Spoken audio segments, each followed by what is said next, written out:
토끼 두뇌만큼이나 거북이 마음도 우리에게 꼭 필요하다. 마이너스 가이 클렉스턴. 소극적 수용력을 들어보셨나요? 영국 시인 존 키츠가 처음 사용한 말로 불확실하고 모호한 상황을 그대로 견딜 수 있는 능력을 뜻해요. 쉽게 말해 어떤 일이 명확하게 결론 나지 않은 상태를 편안하게 견디는 힘을 말합니다. 우리는 살아가면서 수많은 모호함과 불확실함에 노출되지만 인간은 본능적으로 이러한 상태를 견디기 어려워해요.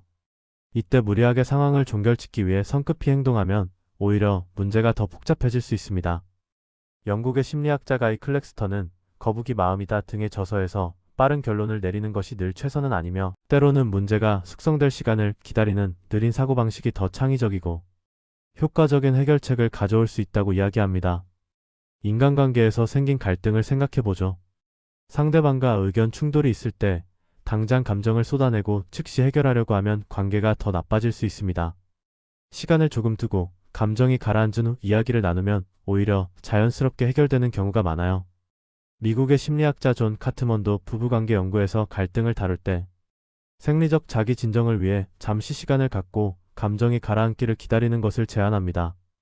우리는 너무 빨리 결론에 도달하려 한다. 미국의 리더십 전문가이자 작가인 애덤 그랜트는 싱크 어게인에서 우리가 너무 빨리 결론에 도달하려는 경향이 있음을 지적하며 때로는 문제 해결을 서두르기보다 다시 생각하고 관점을 바꾸는 과정에서 더 나은 해결책을 찾을 수 있다고 조언합니다. 그는 의도적으로 문제를 방치했을 때 더 나은 결과가 나오는 사례들을 소개하며 무리한 종결 욕구를 내려놓는 법을 강조하죠. 특히 조직의 리더일수록 모호한 상황과 불확실성을 견디는 능력이 탁월한 성과로 이어진다고 말합니다. 사실 우리의 뇌는 모호함과 불확실함을 견디도록 설계되지 않았어요. 신경과학 연구에 따르면 불확실성은 뇌에서 위협 신호로 해석되어 불안감을 유발할 수 있습니다. 편도체가 활성화되면 스트레스 반응이 나타나고 이는 두려움과 같은 부정적인 감정으로 이어지죠. 바로 이때 소극적 수용력이 필요합니다.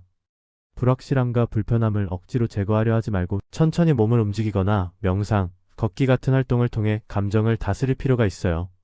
감정을 안정시키면 문제는 자연스럽게 풀릴 수도 있습니다. 모든 걸 즉시 해결해야 한다는 강박에서 벗어나세요. 이는 완벽주의 성향을 지닌 사람에게 자주 나타나는 증상인데 이로 인해 오히려 더 큰 스트레스와 불안을 경험하게 됩니다. 때로 문제 자체가 아니라 문제에 대한 우리의 성급한 태도가 더 큰 문제를 만들어요. 모든 일에 명쾌한 답을 내릴 수는 없습니다. 오히려 적당한 거리에서 문제를 바라보며 그것을 감당할 수 있는 범위 안에서 수용하는 자세가 필요해요.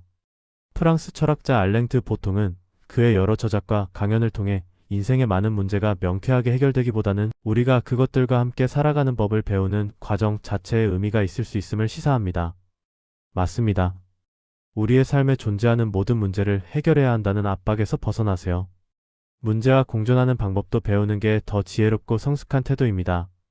책 40 더 늦기 전에 생각의 틀을 리셋하라. 저자 박근필. 필레터에서 40 더 늦기 전에 생각의 틀을 리셋하라.